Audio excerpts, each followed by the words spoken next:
시간에 여옵시다라고 하셔가지고 주의 말씀을 함께 듣도록 하겠습니다. 제가 일주일에 하에 한두 번은 아내가 준비한 반찬을 가지고 아버님이 사시는 서창동에 다녀옵니다. 인천 서창동까지는 평균 차로 한 15분이면 갈 수 있기에 잠시 만나고 오면 한 1시간 정도 소요됩니다. 지난 수요일에 아내가 저에게 아버지 집에 언제 다녀올 거냐고 물었습니다. 기상정보를 보았더니 수요일에는 비가 왔고 목요일에도 비가 온다고 되어 있고 금요일에는 비가 오지 않는 것으로 나와 있었으니 그래서 아내에게 비가 오지 않는 날 가겠다고 금요일에 가겠다고 했습니다. 금요일에 새벽기도를 마치고 교회에 있다가 아버지 집에 가기 위해서 10시 반쯤에 나왔습니다.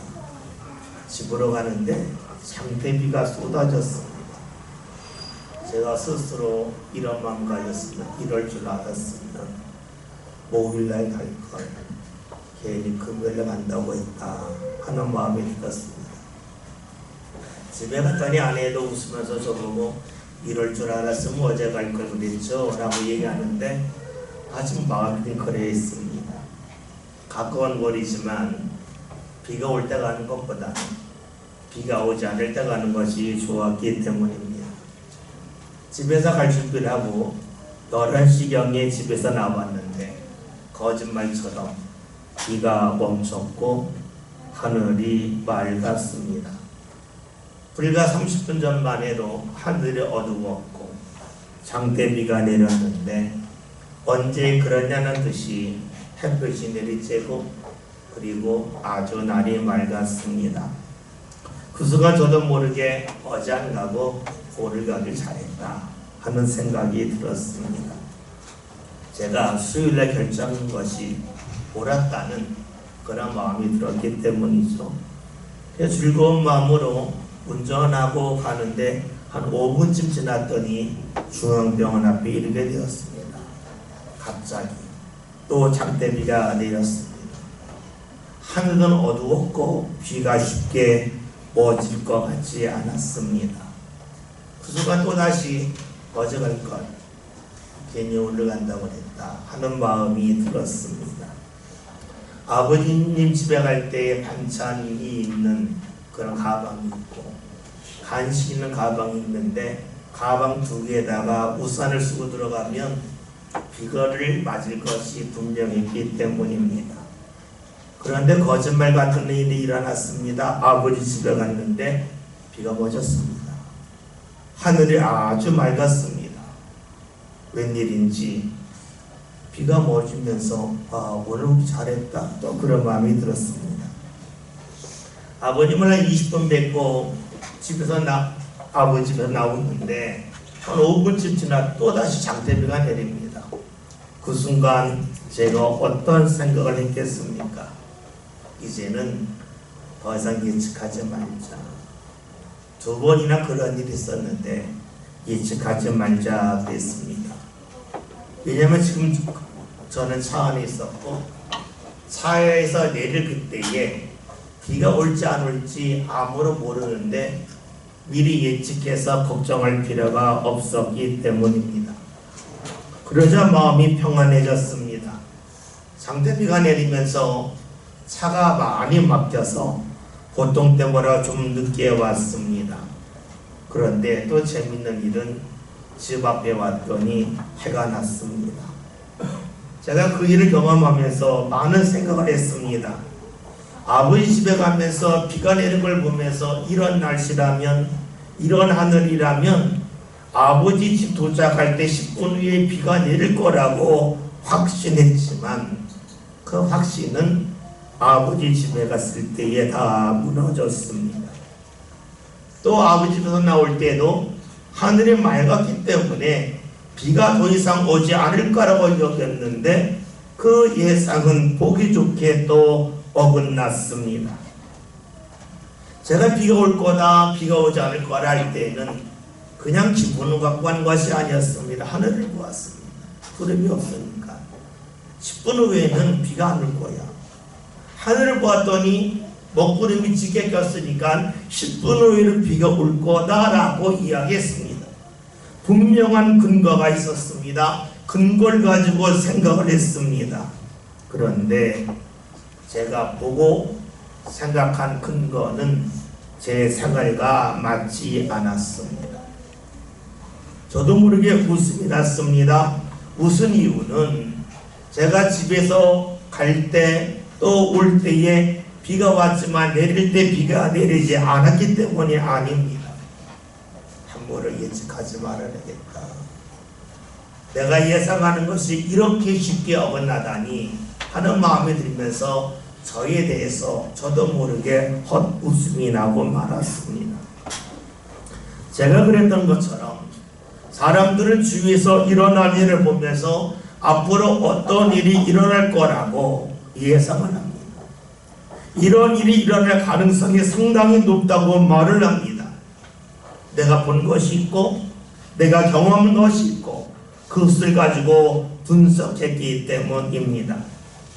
그렇죠.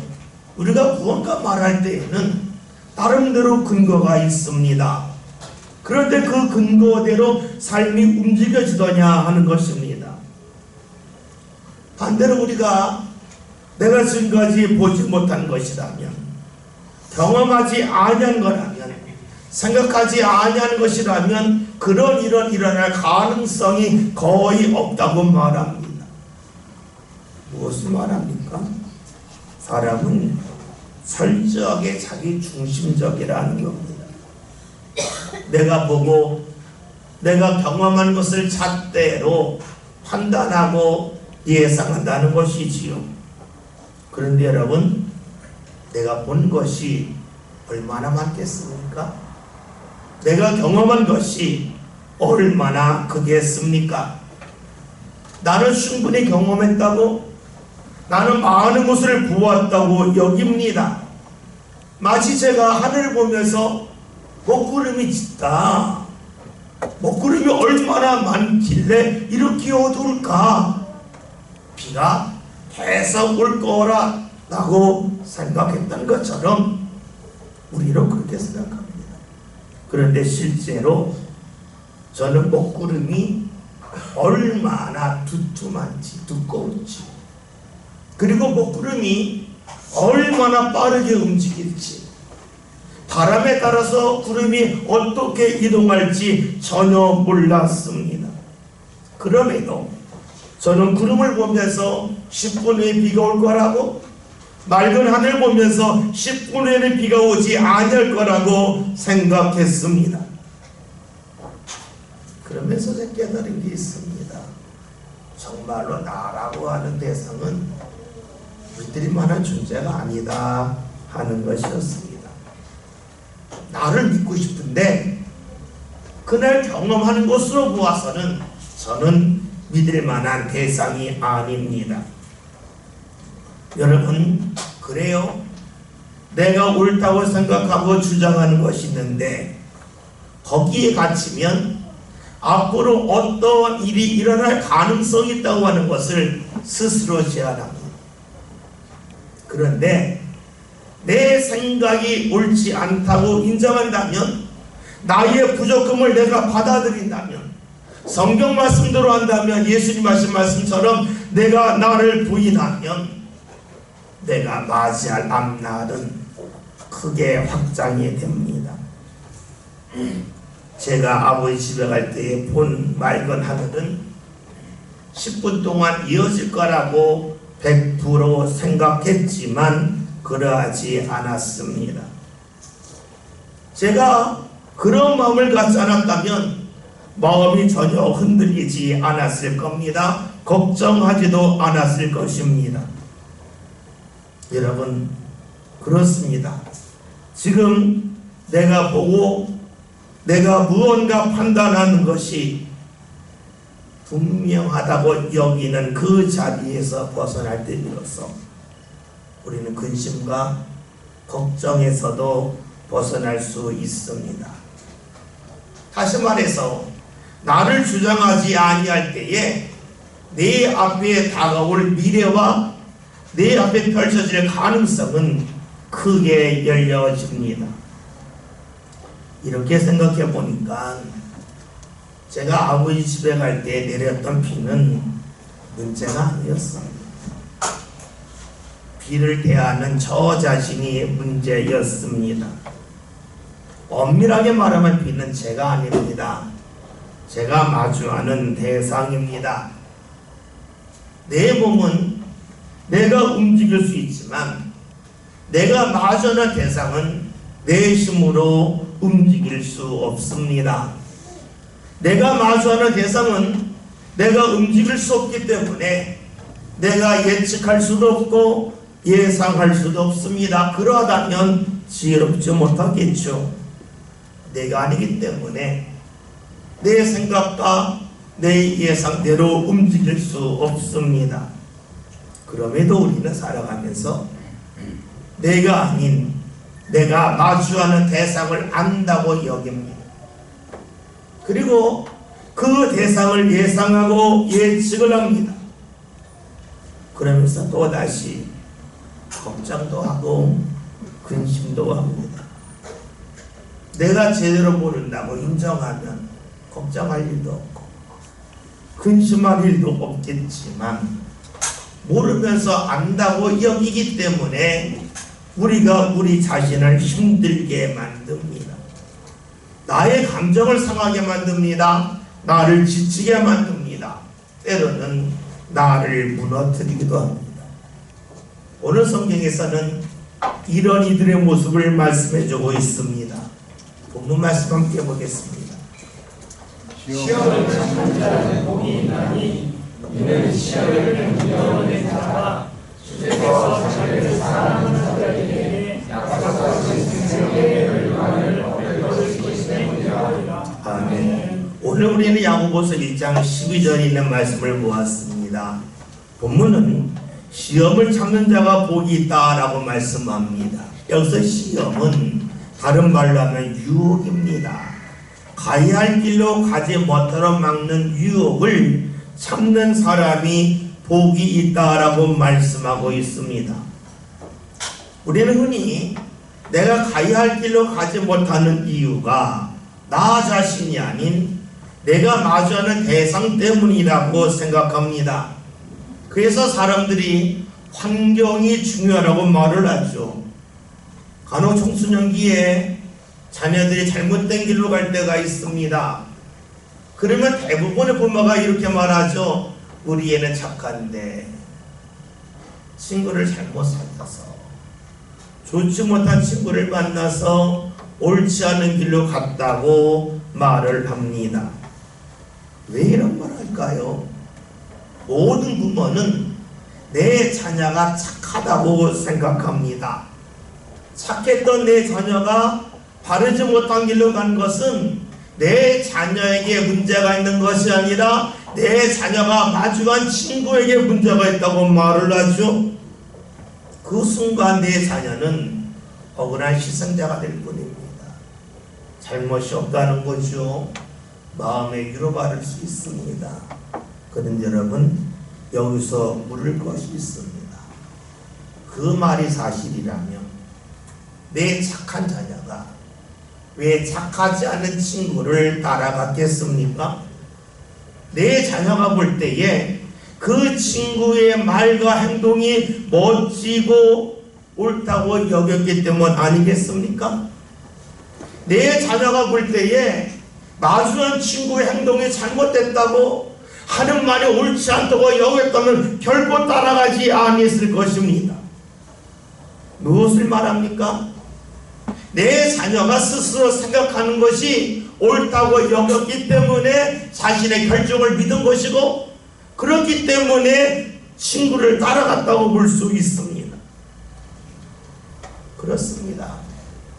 만약에 내 자녀는 착한데 좋지 못한 대상을 만나서 잘못된 길로 갔다면 그 다음에 어떤 생각하겠습니까? 내 자녀가 공부를 잘하려면 좋은 선생님 만나야 돼. 내 자녀가 좋은 가정 만들려면 좋은 배우자 만나야 돼. 내 자녀가 앞으로 잘 살려면 좋은 직장 들어가야 돼. 늘 환경만을 말하지 않겠습니까? 자녀에 대해서는 말하지 않고 자녀가 만나는 대상에 대해서만 계속해서 말해 나갈 것입니다. 생각해 봅시다. 우리 삶 가운데 늘 좋은 대상만 만납니까? 그런 것 아니죠. 우리 삶 가운데 늘 내가 하기 쉬운 일만 만납니까? 그런 거 아니지요. 내 삶 가운데 늘 내가 원하는 일만 펼쳐집니까? 그거 아니지요. 살다 보면 힘든 일도 있고 좋지 않은 일도 있고 버거운 일도 있고 감당하기 어려운 상대를 만날 수도 있습니다. 이럴 때에 사람의 마음은 흔들려요. 지금까지 살던 것과는 다르게 살아요. 이것을 성경의 말씀대로 하면 시험이요 유혹이라는 겁니다. 우리가 잘 아는 민수기 13장의 말씀이 있습니다. 이스라엘이 큰 유혹에 빠지죠. 출애굽에서 광야를 지난 이스라엘은 약속의 땅 앞에 이르렀습니다.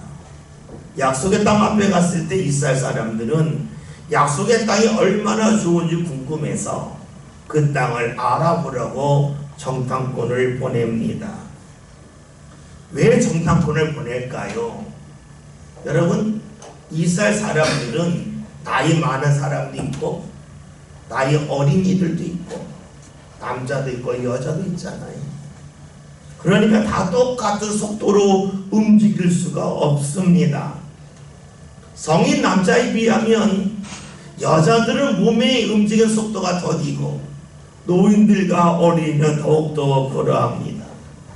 그러니까 몸이 빠른 사람들이 먼저 알아본 겁니다. 마치 여러분이 어느 집으로 이사한다고 그럴 때에 이사하기 전에 그 집의 구조가 어떠한지, 그 집의 뭐 화장실이나 부엌이 어떠한지, 그 동네가 어떠한지 살피지 않습니까? 그것처럼 이스라엘 사람들도 약속의 땅에 들어갈 때 그 땅이 궁금해서 살피고자 정탐꾼을 보냈습니다. 정탐꾼들이 갔다 와서 많은 과일을 가져옵니다. 말하는 겁니다. 이 과일 보십시오. 농사가 너무 잘 됩니다. 가보았더니 풀이 많아서 소와 양 키우기 너무 좋습니다. 정말로 이 땅은 좋은 땅입니다. 라고 말을 합니다. 그렇지만 얼마나 이런 일을 하죠. 그런데 그 땅에 사는 사람들이 몸집이 엄청나게 큽니다. 거의 들어갔습니다. 그들에 비하면 우리는 메뚜기와 같습니다. 그러니 그 땅에 들어가면 우리가 죽습니다. 들어가지 말자고 말을 합니다. 그 말을 듣고 사람들이 그 땅에 들어가면 죽는다고 들어가지 말자고 아우성을 쳤습니다.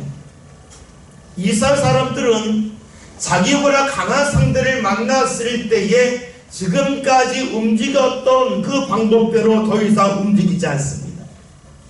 도망합니다. 그리고 멀리합니다. 왜 그럴까요? 정탐꾼들이 본 것이 정확하다고 여겼기 때문입니다. 모든 것을 보았다고 믿었기 때문입니다. 그런 것을 근거로 본다면 이스라엘의 힘으로 결코 약속의 땅에 들어갈 수 없다고 여겼기 때문입니다. 가능성이 전혀 없다는 겁니다. 지금 자신들이 가지고 있는 무기와 자신들의 힘을 근거로 해서 본다면 전쟁에서 이길 수 없다는 겁니다. 그러니까 근심합니다. 그러니까 약속의 땅에 들어가려고 움직였던 발걸음을 돌립니다. 그리고는 더 이상 하나님을 찾지 않습니다. 이스라엘 사람들이 이때 어떤 마음이었겠습니까? 하나님, 왜 우리가 감당할 수 없는 사람들을 우리 앞에 두십니까? 하나님이 정말로 우리 사랑하는 건 맞습니까? 우리를 사랑하신다면 감당할 수 있는 대상을 만나게 하셔야지. 왜 우리가 감당할 수 없는 대상을 만나게 하십니까? 왜 이런 어려움을 주십니까? 하면서 하나님을 향하여 원망하지 않았겠습니까? 그런데 생각해 보니까 이런 말이 낯설지가 않아요. 왜냐하면 우리는 살아가면서 이런 말과 이런 생각을 많이 해왔기 때문입니다. 그런데 생각해 봅시다. 왜 이스라엘 사람들이 약속의 땅을 정탐하고 나서 들어와 있겠습니까? 정확하게 보았다고, 모든 것을 다 보았다고 여겼기 때문입니다. 그리고 우리의 힘을 모으면 이 정도밖에 되지 않는다고 하는 것을 안다고 여겼기 때문입니다.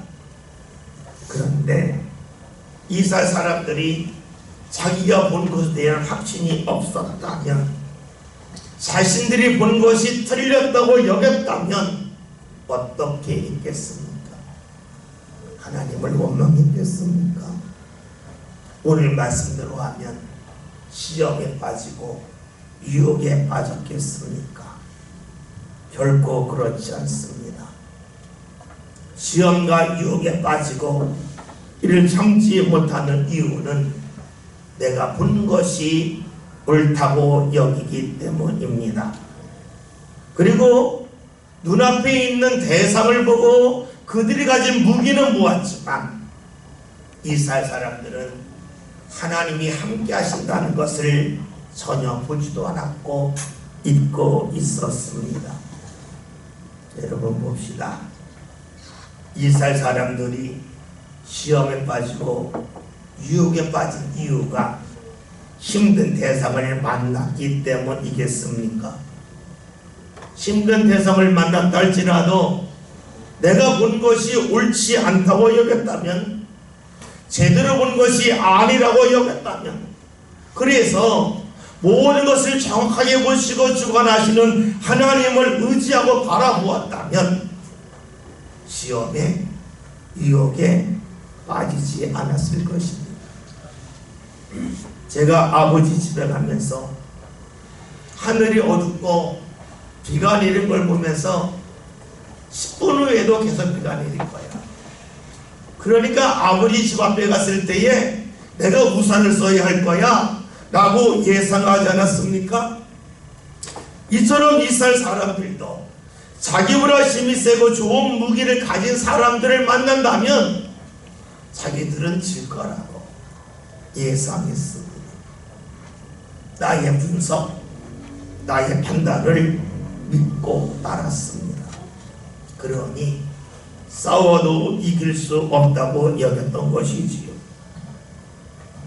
신앙의 길에서 벗어나는 시험과 유혹은 아주하는 대상의 문제가 아닙니다.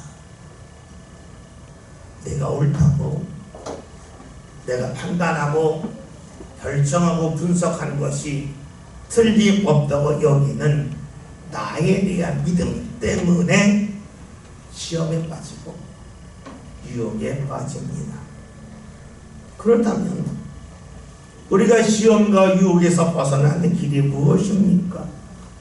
그것은 나의 부족함을 고백하고 인정하는 데 있습니다.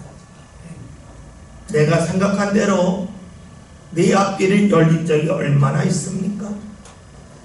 내가 예상한 대로 그 다음 날을 맞이한 적이 얼마나 있습니까? 거의 없습니다. 사실 우리는 내가 무능한 건 압니다. 그런데 인정하고 싶지 않을 뿐입니다.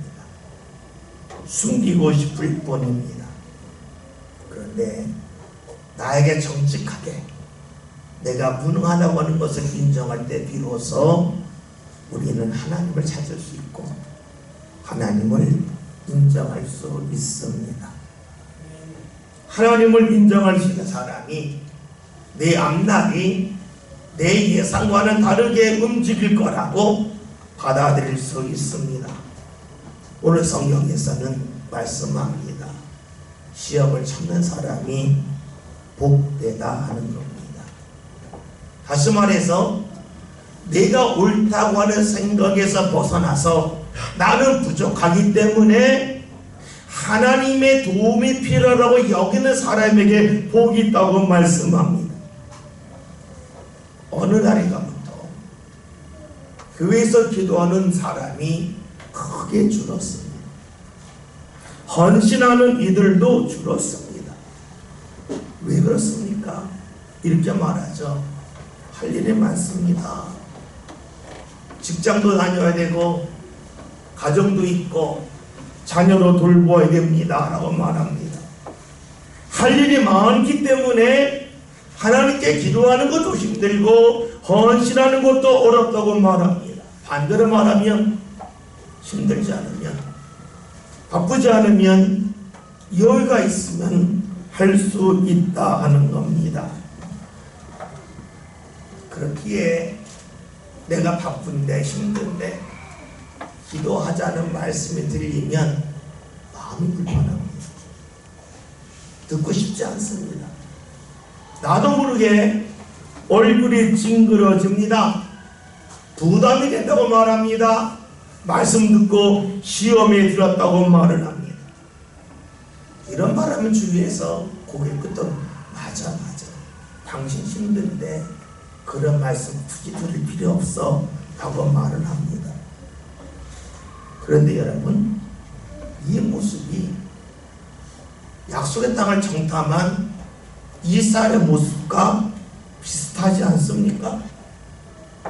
내가 본 것이, 내가 분석한 것이 전적으로 옳다는 겁니다. 내가 보니까 이것을 하면 힘들고 가능성이 없다고 믿었던 이스라엘의 모습이 오늘 우리들에게도 반복적으로 나타납니다. 많은 이들이 하나님을 믿는다고 말하지만 하나님보다는 나를 믿는데 익숙합니다. 그래서 내가 보고 평가하는 일은 자주 하지만 하나님이 함께 하실 일에 대한 기대는 거의 하지 않습니다. 하나님을 믿지만 하나님이 내 앞길을 새롭게 열 것이라고 하는 기대도 거의 하지 않습니다. 대부분이 이런 마음입니다. 하나님, 제가 하나님 믿고 있어요. 제가 알아서 살게요. 단지 내 앞길을 막는 사람만 막아주세요. 제가 알아서 살게요. 하나님 제 일에 간섭하지 마시고 나쁜 것만 막아주세요 하는 생각이 우리에게 많이 있습니다. 그러니 내가 볼 때에 힘들면 가지 아니하랍니다. 감당하기 어려우면 가던 길을 멈춥니다. 이것이 시험입니다. 이것이 유혹입니다. 시험과 유혹은 외부에서 오는 것이 아닙니다. 나 자신이 옳다고 여기고 내가 부족함을 인정하면서 하나님을 찾지 아니하기 때문에 시험이 오고 유혹이 옵니다. 그런데 여러분, 우리가 살아가면서 나의 부족함을, 나의 연약함을 인정하는 것이 그리 쉬운 일만은 아닙니다. 내가 본 것이 있는데, 내가 경험한 것이 있는데 이것이 틀릴 수도 있다고 하는 것을 인정하는 것이 상당히 어렵습니다. 왜냐하면 주위의 사람들이 그렇게 살지 않기 때문이죠. 우리가 마주하는 사람들의 특징은 자기를 자랑하는데 여념이 없습니다. 가진 것을 자랑하고 배우자를 자랑하고 자녀를 자랑하고 그리고 직장을 자랑합니다. 우리나라는 특히 그러하죠. 얼마 전 어떤 심리학자가 이런 말을 하더라고요. 우리나라 사람들은 모였을 때에 오늘 내가 쏠게, 내가 오늘 식사 살게 할 때에 왜 그런 말을 하냐는 겁니다. 이유는 내가 오늘 주인공이야. 내가 오늘 자랑할 텐데 여러분 들으세요. 토달지 말고 들으세요. 이 마음을 가지고 내가 산다고 말한다는 거예요.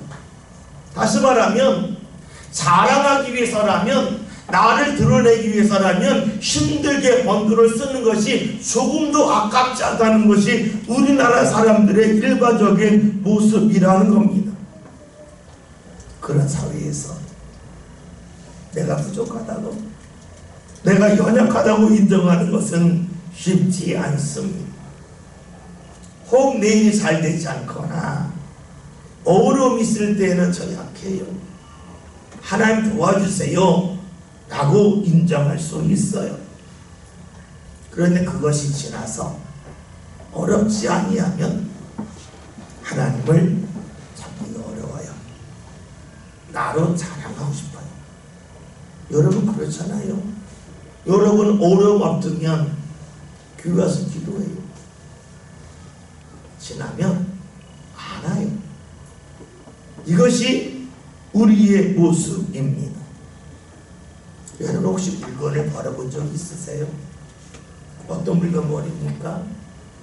내가 볼 때에 귀하다고 여기는 물건은 버리지 않아요. 내가 볼 때에 별로 쓸모없다고 여기는 물건은 버려요. 여러분이 살던 집이 넓었는데 좁은 집으로 이사 가려면 물건을 버려야 돼요. 어떤 물건 버립니까? 내가 볼 때에 귀하지 않는 물건을 버립니다. 귀한 것은 버리지 못합니다. 쌓아두면 쌓아두지 버리지 못합니다. 봅시다.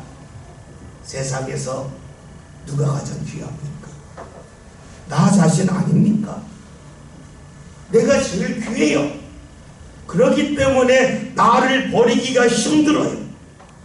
나를 주장하는 모습 내려놓기 어려워요.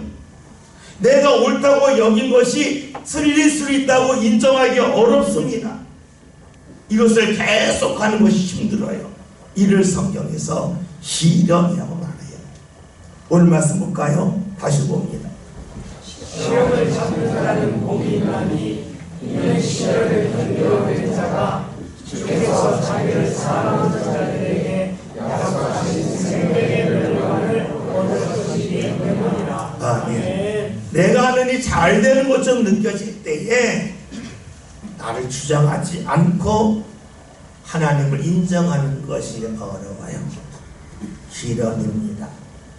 그럼에도 불구하고 계속해서 하나님을 인정하는 사람, 오늘 말씀대로 하면 시련을 견디는 자에게 하나님은 그를 사랑하시고 생명의 멸류관을 주신다 말씀하셨습니다. 여러분, 생명이 있는 것과 생명이 없는 것에 차이가 있습니다. 생명이 없는 것은 위에서 아래로 떨어집니다. 아무리 강하다 할지라도 생명이 없으면 위에서 아래로 떨어집니다. 돌이 강하잖아요. 돌이 위에서 아래로 떨어지지 돌이 아래에서 위로 올라가지 않습니다. 생명이 없기 때문에 그래요. 그런데 돌과 비교할 수 없이 약한 것이 불이 있어요. 그런 생명이 있기 때문에 아래에서 위로 올라갑니다. 생명이 없을 때는 떨어질 수밖에 없어요. 생명이 있으면 위로 올라가요. 떨어질 수도 있어요. 과일이 열매를 맺으면 위에서 아래 떨어지잖아요. 생명이 없을 때는 떨어지는 일만 있어요. 생명이 있으면 떨어지기도 하고 위로 올라가기도 합니다. 여러분, 그래요. 생명이 없으면 시간이 지나면 지날수록 떨어질 수밖에 없습니다. 생명이 있으면 시간이 지나면 지날수록 위로 올라갈 문이 열려집니다. 내가 본 것이 옳다고 여기는 사람이 있습니다. 내가 판단하는 대로 움직일 거라고 여기는 사람이 있습니다. 이런 사람은 시험에 유혹에 넘어집니다. 그러나 내 약함을 인정할 때에 하나님을 찾을 수가 있고, 그렇게 하나님을 찾는 사람에게는 마주하는 대상이 문제가 되지 않습니다. 그리고 내가 처한 환경도 문제가 되지 않습니다. 시험을 이기고 유혹을 이깁니다. 나 자신의 약함을 인정한다고 하는 것은 그리 달가운 일은 아닙니다. 세상에서 내가 가장 귀한데 나를 내려놓는 것이 얼마나 힘듭니까? 시련 아닙니까? 고통 아닙니까? 그럼에도 불구하고 하나님을 인정할 때에 하나님은 우리에게 생명을 주십니다. 우리의 삶이 아래로 떨어지지 않게 하시고 위로 올라갈 수 있도록 이끌어 주십니다. 하나님이 함께하지 않을 때에는 결코 올라갈 수 없는 자리였는데 하나님이 함께하시니 내 삶에 생명이 생기고 생명이 생기니 삶이 위로 올라갑니다. 이룰 수 없는 자리까지 이룰 수 있도록 이끌어 주십니다. 올라갈 가능성이 없었는데 올라갈 수 있게 됩니다. 이런 하나님의 역사가 예수님을 통하여 분명하게 드러났습니다. 예수님은 철저하게 하나님을 인정하셨습니다. 힘들고 어려워도 스스로 판단하지 않습니다. 이거 힘드니까 하지 말아야지, 이거 괴로우니까 멀리 해야지 하지 아니하셨습니다.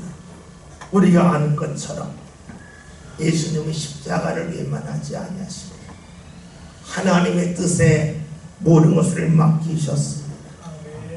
그럴 때 하나님께서는 예수님을 십자가의 자리를 넘어서서 부활의 자리에 이르게 하셨습니다. 십자가의 죽음의 자리를 넘어서 생명의 자리로 인도해 주셨습니다. 무덤에서 멈춰야 될 예수님을 무덤에서 나와서 하늘로 오르게 하여 주셨습니다. 생명의 면류관을 예수님에게 씌워주셨습니다. 그 예수님이 오늘 우리에게 말씀하십니다. 내가 곧 길이요 진리요 생명이다.